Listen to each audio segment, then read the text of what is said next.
Anybody that's followed me over the years definitely knows that I love dystopian sci-fi, anything related to that like generalized scenario, futuristic space.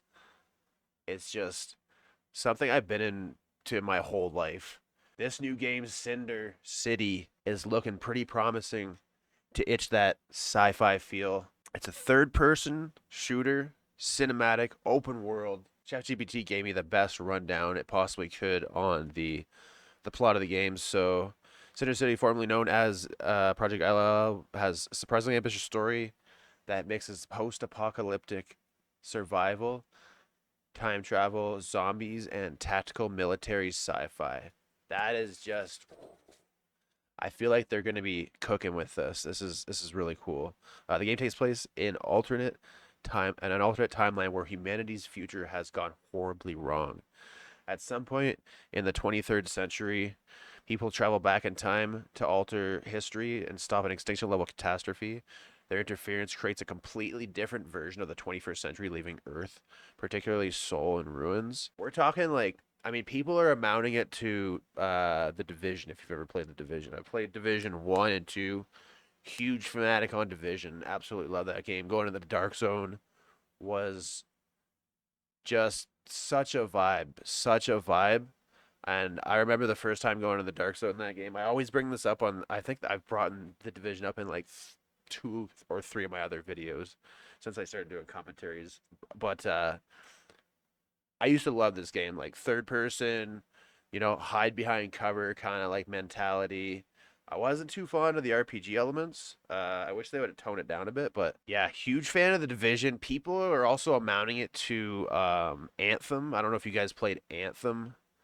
I guess I think in the game you get like a futuristic like suit where it's like Iron Man, and that's kind of that's a vibe. That's an absolute vibe. So yeah, Nvidia released the some of the footage that they got going on here, and it's looking crispy as hell on Nvidia.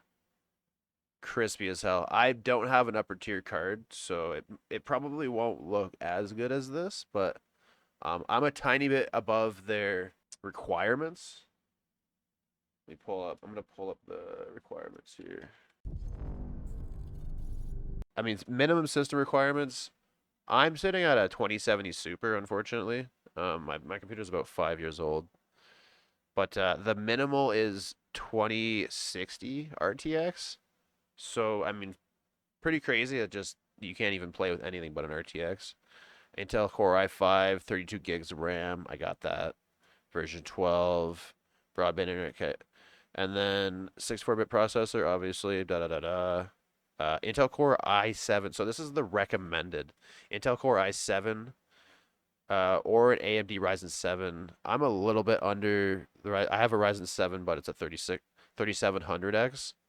Um, Now we're gonna get into something here in a second because they said at the beginning they said 64 gigs of RAM, and people were losing their mind. Like there is, if you go to, if you type Cinder City, every place is just farming the fact that they accidentally typoed um, and said 64 gig of RAM was like the recommended, which would be one of the first recommended games to have that level of memory.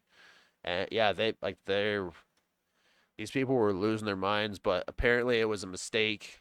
Recommended 64 gigabytes of RAM is actually crazy in the market that we're in right now. Like memory is getting devoured by all the AI companies and all the data plants, and that's why you're seeing like the prices skyrocket. And to ask for this in this day and age would be absolutely insane. So I mean, there's not much news on this game. I wanted to cover it and like show you guys because it has piqued my interest, and I do want to eventually start streaming again. We are grinding to get up to 1,000 followers on YouTube, but I do obviously eventually want to start streaming again, multi-streaming preferably. They got some gameplay here, so we're gonna go through a little bit of the gameplay.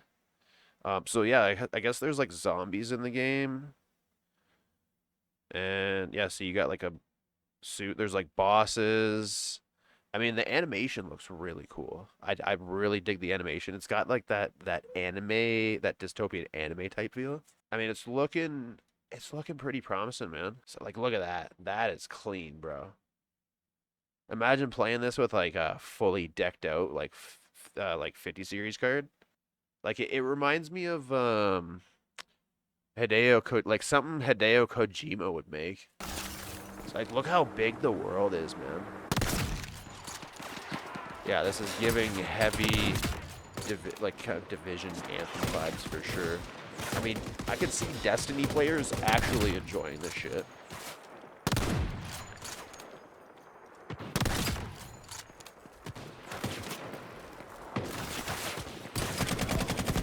So is there double jump? I'm curious if there's double jump. I don't know who's... it never ceases to amaze me the people they get to play these cinematic... Unless this is an actual user. Is this an actual user? No, this is... Yeah, so this is probably a developer. Like... Sometimes you see some developer gameplay and it just looks like booty.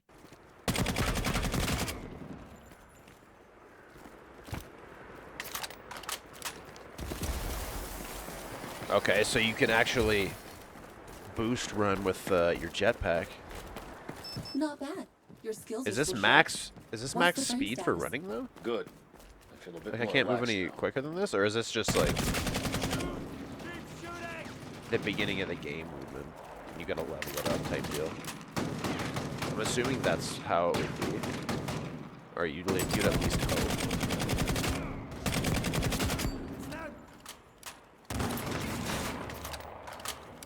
And mind you, this game's still in development. Like this hasn't even released yet, so this is not final footage.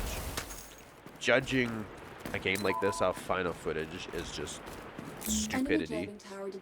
A lot of people actually do it. They're like, "Oh, that game looks like shit." Like they're like people always like talk shit about a game when it's like still in beta and not even released, or even like when it's in like early access.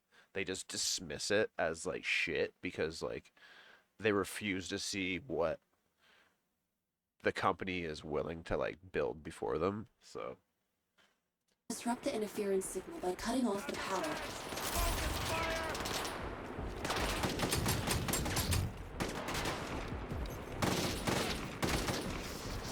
yeah, this is heavy Division vibes. I don't know if you guys remember a game called Tom Clancy's I think it was called Ghost Recon Future Soldier. I mean, I feel like the ambition from this game moved on into the Division. I mean, same shit. It's Tom Clancy, right? But like, same concept. This game was an absolute classic back in the day, by the way. This is one of my favorite games. I beat this game front to back. Absolutely love this shit. Running mechanics were like prime for the day. Yeah, this is kind of all I got for this video. There's not much news on this game. Not much. I know the plot of it. I have a little bit of gameplay, but there's nothing really. There's no hype behind it. There's no people like talking about it. It's kind of like fairly unknown, to be honest.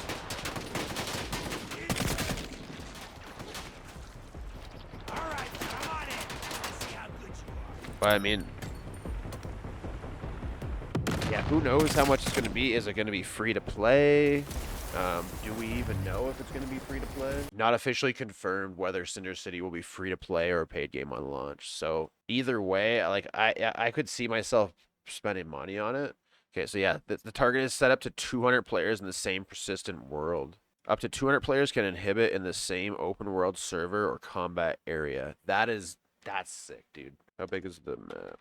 Promotional materials describe the game of having 30 by 30 kilometers square, seamless open world, which is pretty wild. GTA V, 81 kilometers. Division 2, 6 to 7 kilometers. Warzone, 9 kilometers. So, I mean, that's 30 by 30 kilometers is absolute insanity for, like, a sizable map.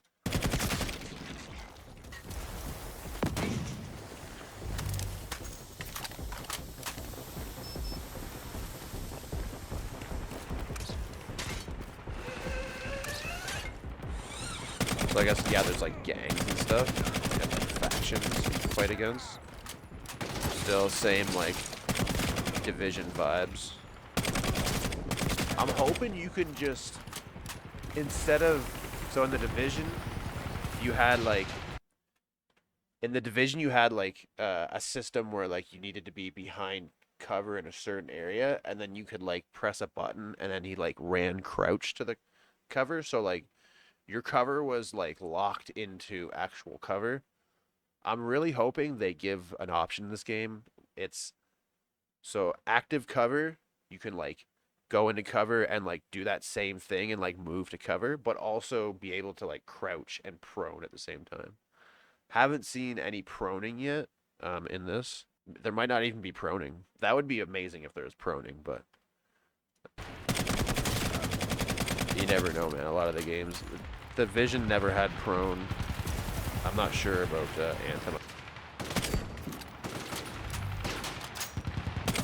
Yeah, this game looks really fun, man. I'm not gonna lie.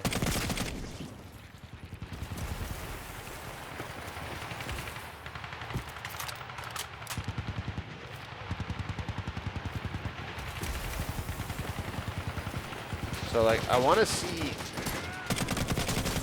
the character like do some crazy shit, like jump off something and like start flying or some shit. Like I'm hoping that's kind of what the vibe is behind like the suit when you level it up.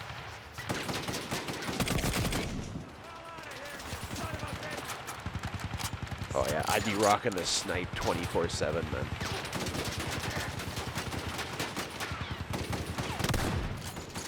That's so sick, man. Oh my god, dude. What a buzz. So that's kind of it, guys. That's all I really wanted to cover on this game. I just wanted to give it like a one cover. Maybe we'll come back to it and we'll check on it in a little bit on the page. But as of right now, it's looking pretty promising. I think it's worth a shot, especially if it's just free to play. I wouldn't mind jumping into it with the homies and just testing the waters. If it's like 20 to 30 bucks, might buy it. I mean, if it's fairly overpriced, like a full AAA game, kind of questionable. I don't think it'd be worth the money for like AAA status price. But anyways, that's kind of generally what I wanted to cover on this game. Thank you guys for watching. Catch you later.